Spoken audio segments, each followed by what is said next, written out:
Hola, bebé. Hola. ¿Qué quieres? ¿Qué besitos? ¿Quieres besitos, mi niño? ¿Quieres besitos, mi niño? Hola. Hola, mi amor. ¿Me das un besito? Hola. Te quiero.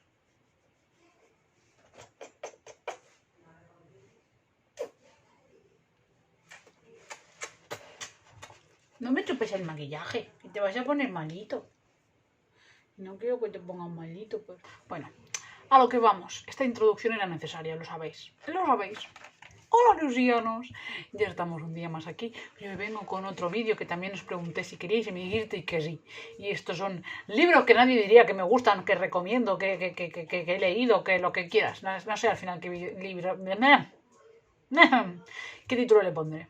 Pero eso, libros que quizá no son tan de mi estilo, o quizá no son tan de lo que yo recomiendo más, o que no he dicho 27 millones de veces que lo leáis, y por eso están aquí. Que a ver, mentira, tampoco voy a mentir, que decir, hay muchos de estos libros que los he mencionado 27 millones de veces, pero por si acaso, hay algunos que no los he mencionado mucho, pero yo os los recuerdo. El primero que últimamente lo estoy mencionando un montón, que me lo compré en la feria del libro, que es maravilloso, y que lo vale muchísimo y que tenéis que leerlo y que es muy finito y es durísimo, es Florescencia de Kopano-Matlua, una autora sudafricana. El libro es... madre mía. O sea, es duro, es reivindicativo, es crítico, es... o sea, una pasada, de verdad. O sea, me encantó, me gustó muchísimo y me encantaría que lo leyerais y le dierais una oportunidad porque es... fetén. Luego tenemos Papillón de Henri Charrière, que lo leí hace poquito y lo dije. El otro día Alejandra me dijo que había leído artículos y tal que decían que posiblemente todo lo que explica Charrière no es verdad. Y a ver, cuando tú estás leyendo el libro hay cosas que dices, esto más que a él le debió pasar al vecino, al compañero, lo que sea. No te digo que no. Pero, aunque no sea autobiográfico real, aunque tenga partes de ficción, aunque tenga partes inventadas o tenga partes que le han pasado a diferentes presos y luego a él, para mí no pierde el interés, porque es un libro muy interesante. No sé, a mí me gustó mucho cómo está narrado, lo que te explica, lo que ves, ¿no? Porque al fin y al cabo esas cárceles son reales. No es una invención del autor. O sea, eso pasaba y por desgracia hoy en día sigue pasando en muchos países. O sea, ese tipo de cárceles inhumanas siguen existiendo y me parece necesaria esa historia como está contada. Y aparte, a mí no me quita lo que me hizo sentir, me da igual que sea real o no sea real. Me lo hizo sentir igual, sinceramente. Entonces, para mí es un librazo y para mí es una obra maravillosa. Y me hace mucha gracia porque hubo mucha gente que me comentó que es un libro como súper conocido para según quién y es en plan de, pues hijo, para mi generación no. Y lo puse en Instagram y bueno, me sentí un poco menos mal porque realmente había mucha gente que no le sonaba de nada. Entonces dije, vale, no soy la única loca que no haya oído hablar nunca de este libro. Porque claro, resulta que para una generación un poco más alta, que bueno, se lo pregunté a mi madre tampoco le sonaba mucho, ¿eh? Pero creo que en Sudamérica especialmente, pero que para una generación más mayor que la mía, yo tengo 29 años, ese libro era bastante más conocido que ahora. Entonces, bueno, pues yo he llegado tarde a este libro, pero a mí me gustó mucho y os lo recomiendo. Un gran clásico que siempre lo menciono y si lleváis tiempo aquí lo sabéis, pero es verdad que igual no estoy todo el rato mencionándola, pero me parece una maravilla por muchas cosas, es Utopía de Tomás Moro. Es verdad que la razón principal para que yo leyera este libro es porque sale en Por Siempre Jamás, que es una película que yo adoro e idolatro, me encanta y cada X tiempo la tengo que ver porque me hace feliz. Y entonces, como ese libro salía en esa película, pues yo lo leí por eso, principalmente. Pero es verdad que con el tiempo, conociendo la historia de los Tudor, conociendo la historia de Enrique, de Catalina, de Isabel, de María Tudor, etc., y conociendo la figura histórica que fue Tomás Moro, cuando yo ya leí Utopía, que además lo tengo, me lo regaló Marcé, es una obra que yo disfruté mucho, es una obra que me parece súper interesante a nivel filosófico, a nivel social y a nivel clásico. Entonces es un libro que os recomiendo muchísimo. Es verdad que es un libro que no es la cosa más fácil del mundo, es verdad que es un libro bastante metafórico y bastante denso para lo corto que es, porque explica muchas cosas y habla de muchas cosas en ese momento utópico, en esa creación de esa utopía, hablando de la sociedad y de las realidades humanas.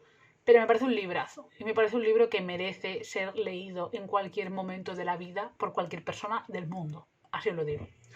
Luego tenemos de mis cómics favoritos de la vida. O sea, uno de mis cómics favoritos de la vida son los tomos de Astonishing X-Men de Joss Whedon. Me parecen una maravilla de cómics. Muy bien hechos, el dibujo, los colores, la trama. O sea, es que los disfruté tantísimo, de verdad. O sea, yo soy muy de los X-Men. Siempre ha sido una de las franquicias de Marvel que más me gusta.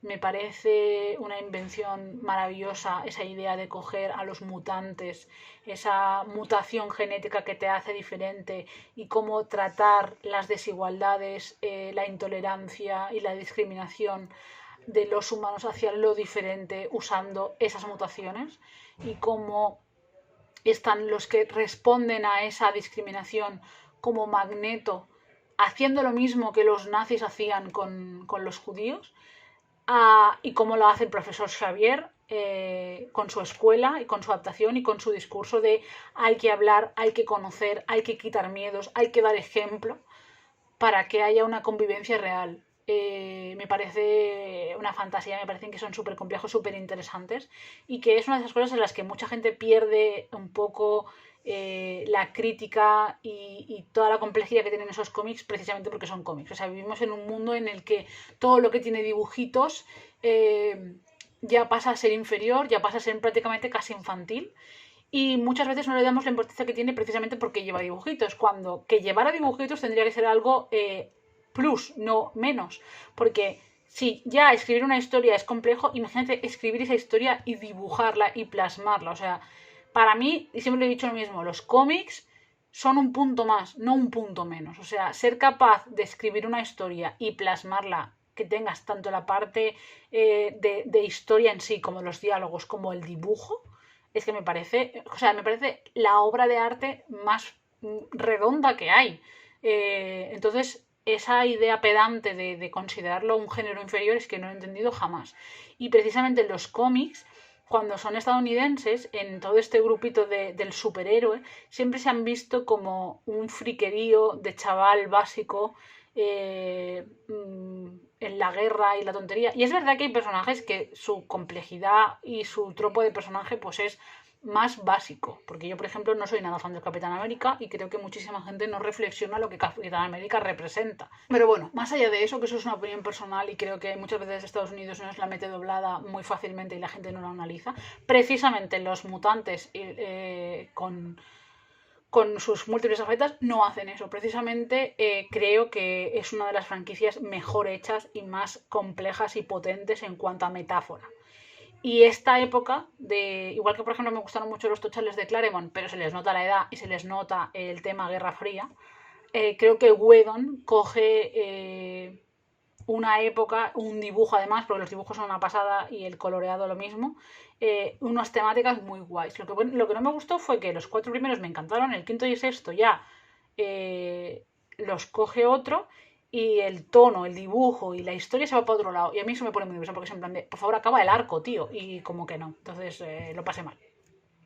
Luego otro clásico que me parece una maravilla, que quizás no lo digo tanto, pero me parece muy bueno. Es uno de mis clásicos favoritos de la historia y uno de mis clásicos favoritos de la literatura española. De la literatura hispánica, perdón, más que española. Y es La vida sueño de Calderón de la Barca. A mí La vida sueños de Calderón de la Barca me encanta.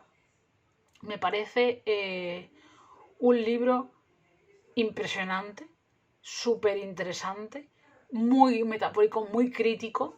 Y hay momentos del libro que me encantan. A mí Segismundo me encanta. Y esos momentos tan poéticos, tan retóricos, profundos sobre la vida y qué significa vivir y qué no significa y las relaciones humanas y todo, no sé, me encanta, me gusta muchísimo. Tuve la suerte de leerlo en la universidad, analizarlo con un profesor que era una maravilla Y luego me gustó mucho la versión que hicieron en Estudio 1, que está en internet. O sea, si lo buscáis, no sé si está en YouTube o no sé qué, pero que está en abierto. Igual está en la propia página de Televisión Española. Me gustó muchísimo. Y es una obra que me encantaría ver en algún momento, en algún teatro, por algún actor de estos potentes, porque me parece una maravilla. Luego, otro libro que digo mucho, pero que es verdad que me parece estupendo, que quizá no me pega tanto, pero me encanta, es La fórmula preferida del profesor, de Yoko Ogawa. Sé que lo he repetido mucho y que últimamente me habéis oído hablar de él más de una vez, pero es que es una maravilla de libro. O sea, realmente es un libro eh, interesante y complejo y reflexivo, pero a la misma vez es un libro súper cotidiano, súper básico, con unos personajes súper simples, una historia súper simple, que te vas a poder sentir identificado enseguida, que no tiene una profundidad ni pretende ser 27 tramas diferentes. No, no, no. Es bastante sota, caballo y rey, pero en esa simplicidad que tiene, en esa sencillez que tiene, perdón, es lo bonito de la obra. No sé, me gustó mucho, mucho, mucho, mucho y me da muchísima pena que no se pueda conseguir en castellano en España porque es una obraza y no entiendo por qué no está. Luego tenemos a Lisa Papp y a Katie O'Neill. A Katie O'Neill la menciono más, a Lisa Papp no tanto, pero es que a Lisa Papp la adoro por los dibujos. Yo tengo 2 libros de Lisa Papp y cualquier otro libro que encuentre de esa mujer me lo voy a comprar. Los dibujos son impresionantes, las historias son súper simples y súper bonitas. Siempre hay perretes en acción y yo, los libros con perretes así de dibujados, yo póngame 500, de verdad te lo digo. ¡Qué maravilla! Y Katie O'Neill tiene el dibujo y el color que es precioso y además encima tiene toda la parte de inclusividad en sus obras de manera absolutamente natural, que es lo que estamos pidiendo. O sea, Katie O'Neill coge y hace lo que debería hacer la literatura de la manera más natural y bonita posible, que es ser inclusivo de verdad. Que los personajes no sean un cliché y que no sea el marica, la lesbiana, el no sé qué, como dice la gente, es que está metido con calzador. Mira, la orientación sexual de las personas o su identidad de género no pueden estar metidas con calzador nunca en una obra. Es verdad que hay gente que lo hace, obviamente, pero quiero decir, no es que estén metidas con calzador o que estén obligadas, es que las personas que pertenecen al colectivo son reales y existen en sí mismas, punto. No necesitan una justificación. Entonces no tiene ningún sentido que tú me digas, es que si no está justificado, yo no voy a meter a una persona LGBT porque sigo sin que nadie me conteste dónde está la justificación de que el protagonista de una novela negra sea hetero. No, es que no voy a poner un personaje LGBT si no está justificado por la trama, ¿vale? ¿Qué justifica que el inspector sea cis hetero? O sea, ¿dónde está la justificación de que en una novela negra con un inspector el prota sea cis hetero? ¿Dónde está? O sea, ¿qué lo justifica? ¿Por qué no puede ser trans? ¿Por qué no puede ser un hombre bisexual? ¿Por qué no puede ser un hombre asexual? ¿Por qué no puede ser un hombre gay? O sea, ¿qué más da? O sea, la orientación y la identidad sexual, ¿aquí qué pinta? No pinta absolutamente nada. Entonces no me digas que es que no está justificado. Lo que pasa es que no quieres incluirlos y punto. O que no le ves la importancia a esto, pero ya está. O sea, no estamos hablando de que tenga que haber sexo y que tenga que haber relaciones y que tengan que haber personajes que su trama gire en torno a su orientación o su identidad. Estamos haciendo que se incluyan de manera natural, como están incluidos de manera natural en la sociedad en la que vivimos. Existen. Exactamente igual que digo lo mismo con la gente gorda. La gente gorda existimos. No necesitamos una justificación para ser protagonistas de una obra. Pues esto es lo mismo. La misma mierda. Y Katie O'Neill lo hace maravillosamente bien. Por tanto, es fantástica. Además, sus dragones. Yo quiero un dragón de té. Es que lo necesito. Luego leí el año pasado, no el anterior, el libro de Feminismos Islámicos de varias autoras. Me gustó mucho. Yo creo que hace falta desde Occidente que las personas interesadas en el feminismo leamos más libros de mujeres islámicas antes de hablar de según qué temas. Es decir, obviamente hay que abolir ciertas cosas y hay que luchar por el feminismo y por la igualdad alrededor del mundo. Pero hay que entender cada lugar, cada cultura, cada tradición y cada momento. Y las personas que tienen que liderar el feminismo en países islámicos son ellas. No tiene que ir la mujer blanca a salvarlas. O sea, ¿podemos dejar de ser tan putamente salvadores blancos yendo a salvar a los demás de las cosas y dejemos que la gente luche sus propias batallas ayudándolas desde abajo y no al revés? Porque es que los salvadores blancos ya llega un momento y dices, está ya demasiado cansado ya de todo. Entonces hay que aprender también a callar y a escuchar lo que otras personas tienen que decir. Y digo en este caso feminismos islámicos porque es un poco de lo que yo he leído, pero que me da igual que seas islámica que seas una mujer africana de cualquier religión, una mujer latinoamericana, una mujer asiática. Pero cada sitio tiene sus momentos y está claro que lo que tiene que hacer Europa, Estados Unidos, Australia y Nueva Zelanda, principalmente somos el primer mundo, es ayudar y apoyar esos movimientos. No pretender liderarlos ni pretender que las cosas se hagan como en estos países, porque cada país y la cultura es diferente y quizá los pasos a recorrer no son los mismos y hay que respetarlo y ya está, pero nos cuesta. Entonces yo creo que este libro ayuda mucho en el sentido de cómo son ellas hablando desde sus realidades, de lo que pasan, de lo que no pasan, de lo que quieren, lo que no quieren, cómo construyen su lucha. Creo que es muy positivo para cualquier persona que esté interesada realmente en ese feminismo y en conocer esas realidades desde el punto de vista de ellas. Y no desde el punto de vista eurocentrista, cristiano, marcado, de salvapatrias. Porque para mí es un error. Luego, obviamente, este libro, sí os he hablado de él, pero da igual, lo menciono aquí porque lo merece, que es Cuando brillen las estrellas, de Omar Mohamed y ella, no me acuerdo nunca cómo se llama, pobre mujer. Pero bueno, tenéis reseña en el canal, lo he dicho un montonazo de veces, es un libro que me encantó, es un libro súper completo, es un libro que todo el mundo debería leer, es un libro real, es un libro autobiográfico y gracias a Dios es un libro que acaba feliz. Y yo necesito que ese tipo de historias la gente las lea, las reflexione y las comparta. Porque hace falta valorar más las cosas, hace falta ser más consciente de las realidades de otras personas, hace falta ver eso y me parece maravilloso.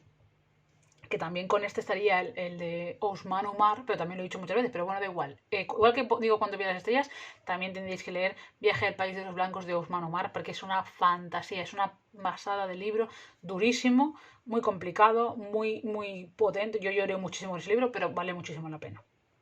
Luego, obviamente, dentro de la ciencia ficción, Serpiente del Sueño no voy a decir que no lo he dicho, porque lo he dicho 27 millones de veces, pero los otros dos libros que no he dicho tanto son La guerra interminable, de Joe Haldeman, y Estación de Tránsito, de Clifford de Simak, porque es que me parecen, o sea, para mí son la tríada de todo lo que está bien y todo lo que está maravillosamente bien construido dentro de la ciencia ficción. O sea, esos tres libros me parecen de lo mejorcito que hay en el género. Y Estación de Tránsito y Serpiente del Sueño también están descatalogados los dos. Así que no me parece justo. O sea, son tres pedazos de libros impresionantes, potentes, construidos, metafóricos, críticos. O sea, fantástico. Y dos de los tres están descatalogados. Y el de La guerra interminable, no sé yo si no está descatalogado también. Porque es verdad que yo lo tengo, pero es verdad que me lo compré en Reddit. Entonces igual están los tres descatalogados. Manda narices. Son una pasada. O sea, si podéis leerlos, leedlos. Son una maravilla de la vida, unas reflexiones, una metáfora, unos personajazos. Es que todo viene en la vida. Luego tenemos el de Nadie sabe mi nombre, de James Baldwin, que pude leer el año pasado. Es un libro de no ficción. Muy reflexivo sobre las realidades de personas afrodescendientes y especialmente afroamericanos. Y también desde la perspectiva de un afroamericano homosexual. Y es un libro duro, ¿eh? Es un libro duro, es un libro potente, es un libro complejo, pero me gustó mucho y lo disfruté mucho. No es un libro que puedas leer en cualquier momento de tu vida, también es verdad, pero no sé, a mí me gustó un montón y os lo recomiendo mucho. Luego tenemos La tregua, de Mario Benedetti, que además es un libro que me habéis recomendado. Yo este libro es que lo leí hace mucho tiempo. Es verdad que no es un libro igual tan neusiano y que no es un libro que yo estaría todo el día recomendándolo, pero es un libro muy bueno, es un libro muy potente y es un libro como muy... que te llega mucho. Que a ver, puede ser que lo leáis y no os llegue, ¿no? Pero creo que es un libro que te toca mucho por dentro y te deja bastante tocado y pensativo cuando lo terminas. Y está muy bien escrito. Creo que es el único libro que he leído de Mario Benedetti, pero a mí me gustó mucho cómo está escrito y me gustó la historia realmente. Es una historia... Es que no quiero decir nada, pero lo vale. Luego tenemos una gran obra de la literatura española que conozco mucha gente que no le gusta nada y a mí me encantó. O sea, a mí me lo hicieron leer en el instituto y mis primos me lo dieron, porque mis primos lo tenían y me lo dieron en plan de ten para ti, no te gastes el dinero que vale esto porque madre mía de mi vida, lo vas a odiar. Y claro, yo llevo a mis manos con esa idea, ¿no? De un libro que yo iba a odiar y que no me va a gustar nada. Y es 5 horas con Mario de Miguel Delibes. ¿Qué pasó? Que a mí me encantó. Es verdad que es un libro denso, es un libro pesado, porque son 5 horas con Mario, es un libro que es un monólogo de la protagonista hablando con Mario, con su marido, y es un libro denso, complicado y tal. Es un libro además que mi madre, por ejemplo, tuvo la suerte de poder ir al teatro a verlo y me parece que era Lola Herrera que lo hacía y decía que era una pasada. Entonces es un libro como muy teatral, como muy... que gana mucho en el escenario y cuando lo lees pues es más pesado. Pero a mí dentro de esa pesadez y de esa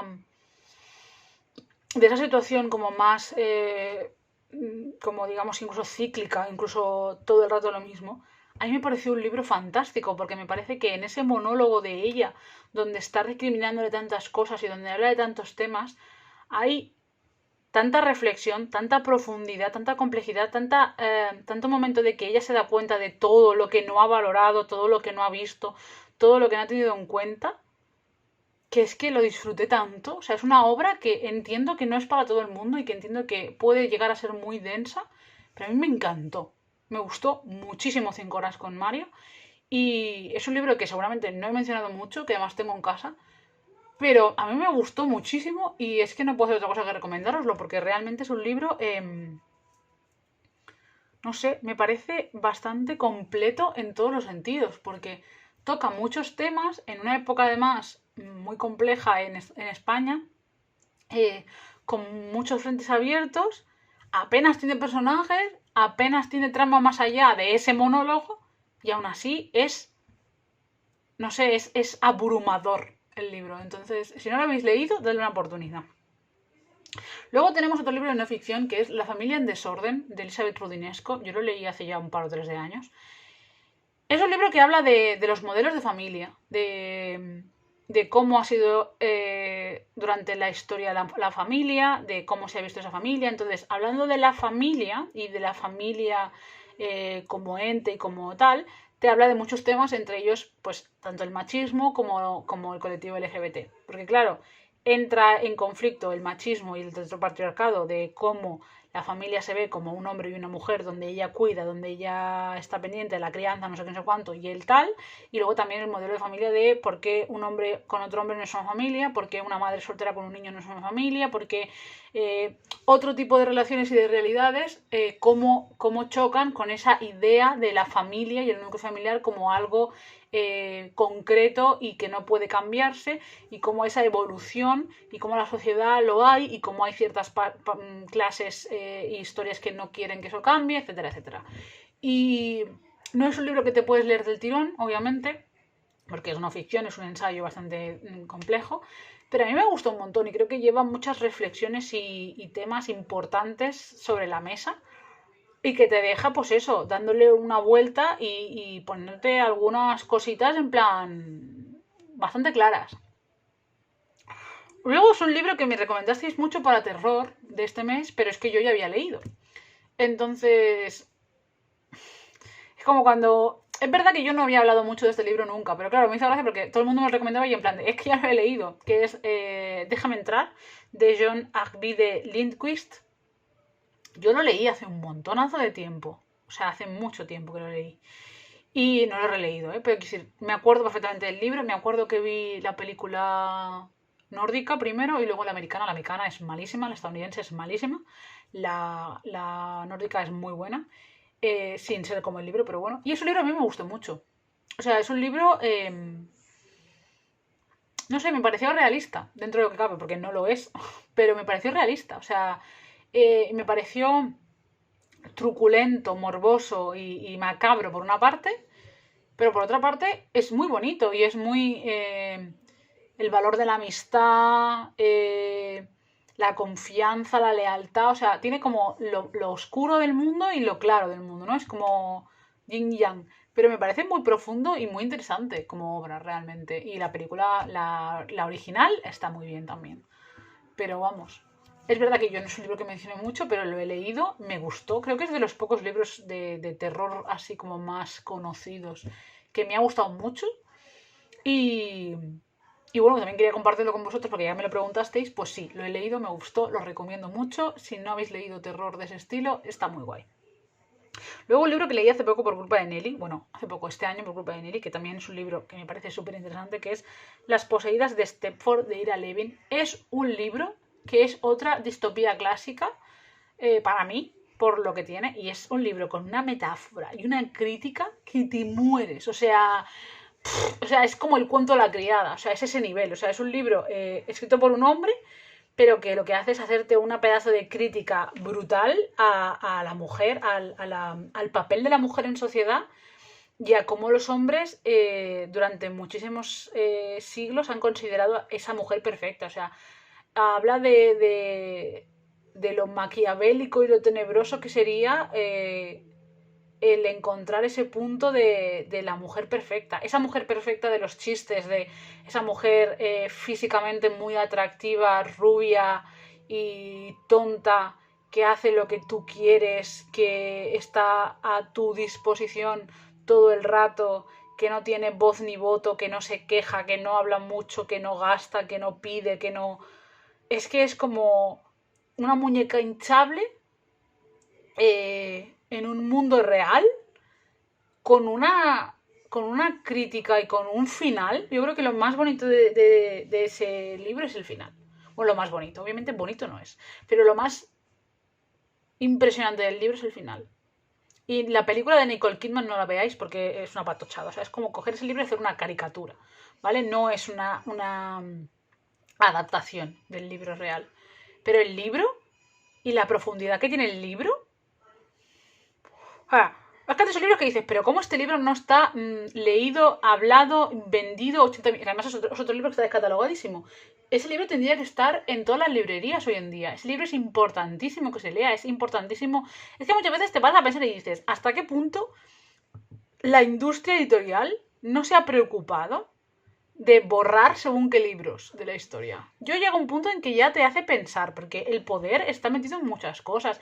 Hay muchas obras de la literatura con una carga metafórica sobre el machismo, sobre la sociedad, sobre los grupos de poder, sobre la concepción de la mujer, sobre el feminismo, sobre el machismo y demás, que han quedado en el olvido, que dices, pero ¿cómo esto puede estar en el olvido? O sea, ¿cómo esta obra puede estar en el olvido? Y llega un punto en que también te hace pensar un poco en plan de, ¿a quién le interesa que esto no se lea? ¿A quién le interesa que esto no se hable, no se reflexione? Que decir, el cuento de la criada ha estado muchísimos años en la sombra y ahora se le ha subido un poco por la serie, simple y llanamente.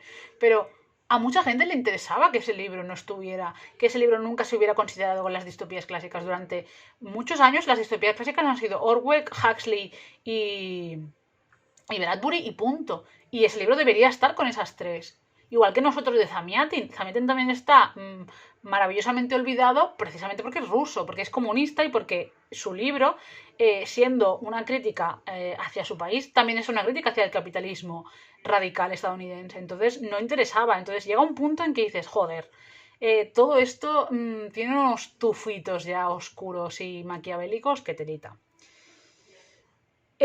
Otro que tampoco menciono mucho, no habitualmente, pero que me encanta y me da pena porque es un autor que me gusta muchísimo y que al contrario que muchos otros a mí sí me ha enganchado es Jussi Adler Olsen.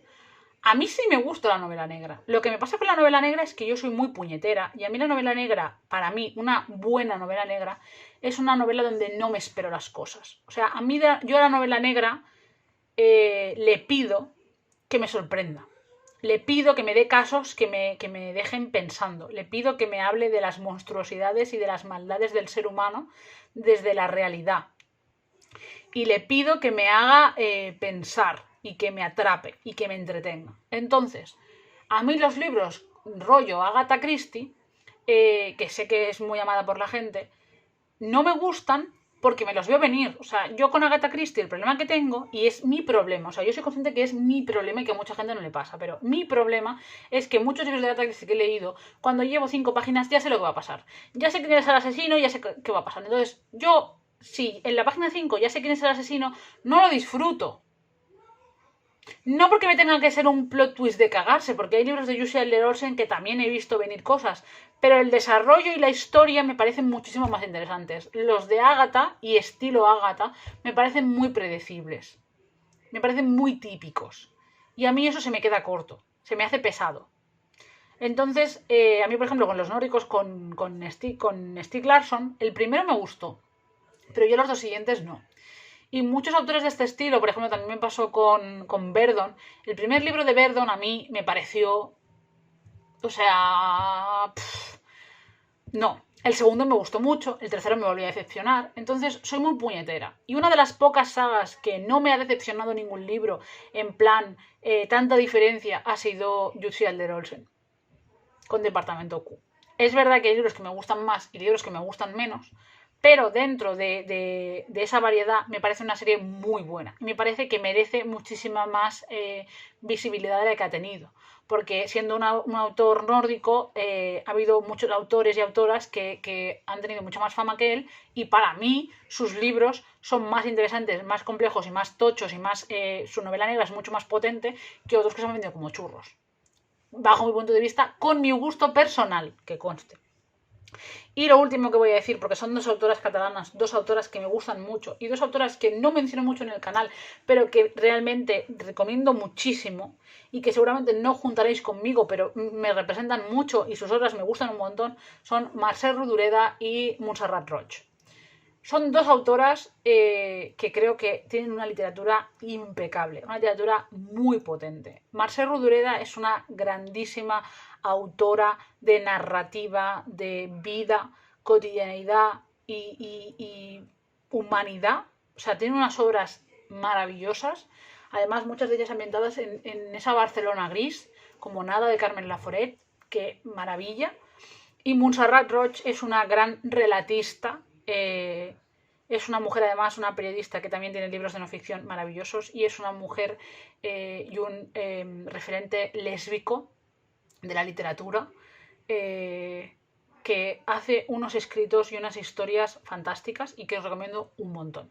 Un montón. Es una gran olvidada de nuestro país y me encantaría rescatarla y recomendaros a cualquiera de vosotros que lo leáis, porque Montserrat Roig es fantástica. Y nada, ya estamos, que bastantes son. Que se supone que estos vídeos la gente se hace con 8 o 10 y yo pues he metido no sé cuántos. Así que ya sabéis que abajo en la cajita estará todo puesto para que podáis cogerlo, no os preocupéis. Y nada, que muchas gracias por acompañarme en este vídeo, que me pongáis cuáles son esos libros, así que los dos libros que más os han marcado, y si hay algún libro que consideráis que no me pega, pero que menciono mucho, que no he puesto en la lista, porque me llama la atención a ver qué pensáis vosotros, neusianos. Y nada, como digo yo siempre, hazte delante de sangre y de médula, sé buena gente, manda la mierda de tiempo y ponernos en tu vida y sernos feliz. ¡Te quiero!